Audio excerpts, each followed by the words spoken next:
hoy, Señor, sea nuestra alegría y nuestro gozo. Dar gracias al Señor porque es bueno, porque es eterna su misericordia. Shalom para todas y todos mis hermanos queridos. Y venga que empezamos con este grandioso video de la resurrección de nuestro Señor Jesucristo. Venga, que ha resucitado.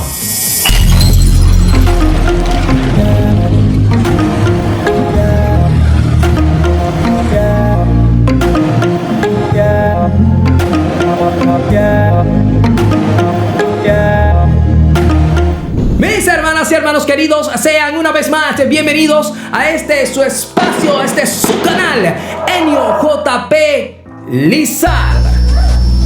Y luego de pasar este tiempo de Cuaresma y esta Semana Santa junto al Triduo Pascual, vamos a celebrar, sí, la resurrección de nuestro Señor Jesucristo. Y podemos empezar diciendo que la resurrección es el regreso de la vida después de la muerte. Sí, hablamos de resurrección cuando la persona vuelve a la vida en todas sus dimensiones. Y de cuerpo también, ¿no?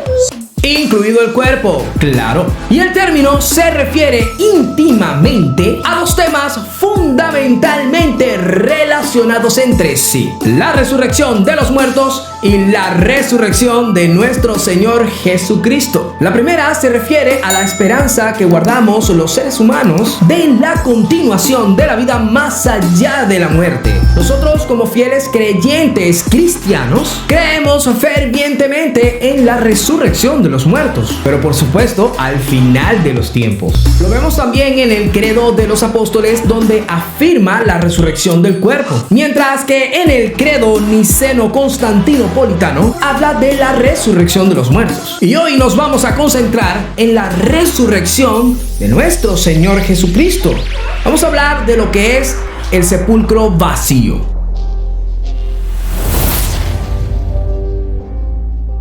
Transcurrido ya el Shabbat, María Magdalena y María, la madre de Jacob y Salomé, acuden a realizar las acostumbradas honras fúnebres a Jesús. Era de madrugada y el Yom Rishon no tardaría en asomarse con su Shemesh de amaneceres. Pero vaya grande asombro que se llevaron. La piedra que cubría la entrada del sepulcro, bastante grande y pesada, había sido removida. Alguien las esperaba en el interior con nuestra gran noticia de fe.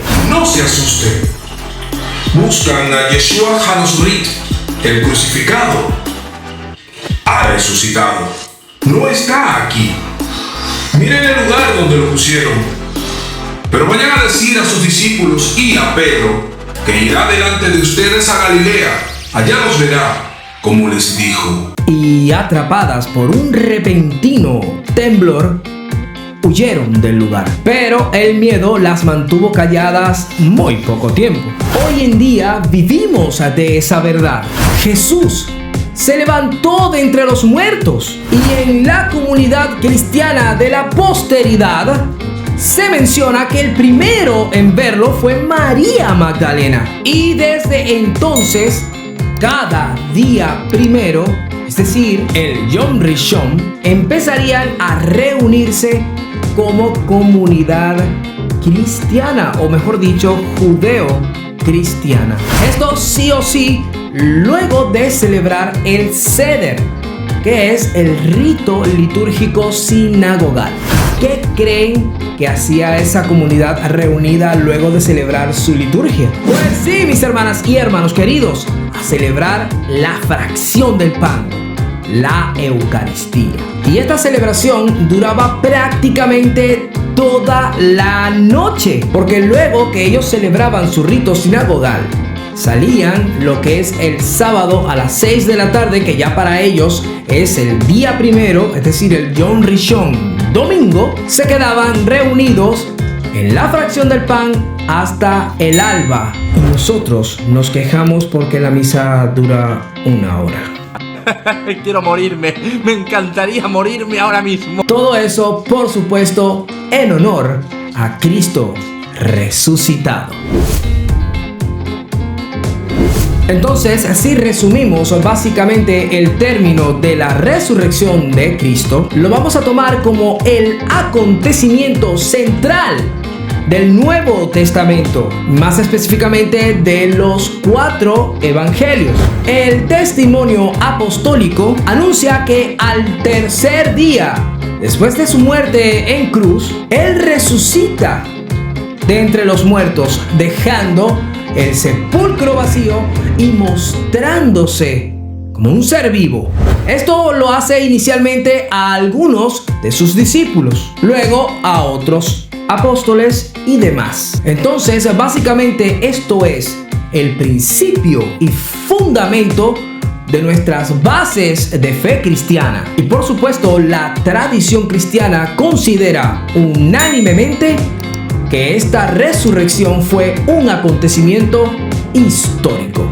La resurrección de Cristo en la sinopsis evangélica no se describe el hecho, ya que en él no hubo testigos directos, solo el testimonio del sepulcro vacío, además de las visiones de los discípulos a los que se le apareció, y que el hallazgo se produjo en la madrugada del día siguiente al sábado, cuando los discípulos, en números variables según los evangelios, se dirigen al sepulcro para completar el embalsamamiento del cuerpo de Jesús, que había quedado pendiente el viernes por la noche para la llegada de la puesta del sol el sábado temprano. Así suele ser en muchos de los casos de varios eventos en los evangelios. Los relatos concuerdan en los elementos fundamentales del evento, pero también difieren en algunos detalles secundarios. Según varias de las corrientes de exégesis liberal y anticristianismo, los relatos evangélicos no son creíbles. Esto por lo anteriormente dicho. Y así, los argumentos a favor de la no historicidad de algunos acontecimientos que aparecen en los evangelios tiene esto. Y el hecho de la resurrección es considerado por muchos como algo imposible. Así que, como no es de extrañar, se han empezado a formar muchísimas tesis sobre la resurrección. Una es que se tiene como una estafa voluntaria. Los discípulos habrían robado el cuerpo de Jesús y habrían, por supuesto, apoyado falsamente a sabiendas de que Jesús resucitaría. Y esta tesis retoma lo que ya argumentaban los judíos en la época apostólica. Pero oigan esto. A ver.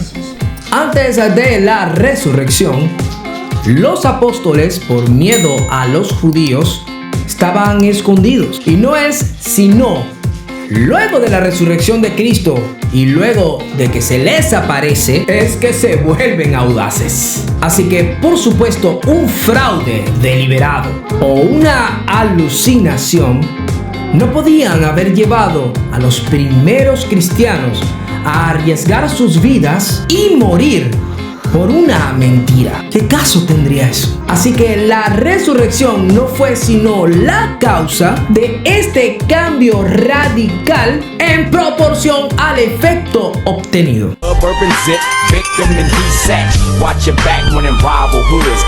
Otros, en cambio, piensan que los discípulos, desilusionados por el fracaso de Jesús, se habrían engañado a sí mismos pensando que todavía estaba vivo y que lo habían visto. Entonces, por ende, el relato del sepulcro vacío no sería histórico.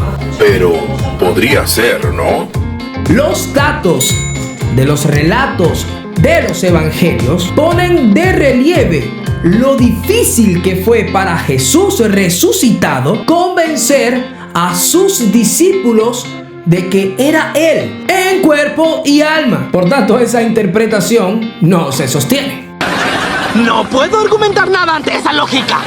Y puedo seguir con algunos más, pero no le voy a dedicar más tiempo a estos argumentos en contra de la resurrección de nuestro Señor, cuando hay muchas formulaciones positivas que concuerdan sustancialmente con este hecho. Hay una explicación, te la acabo de explicar y viva Jesucristo. La diferencia de las distintas tradiciones que pueden explicarse con diferentes versiones en términos de cronología y área geográfica están a favor de la sí historicidad. Si de verdad los primeros cristianos habrían querido inventar la resurrección de Cristo, les aseguro que habían tenido el mayor cuidado por hacerla del todo creíble. Así que entonces el acontecimiento no podía haber sido un invento de los discípulos sobre la base de su fe en Jesús Mesías. Eso no puede reducirse de ninguna manera a lo simplista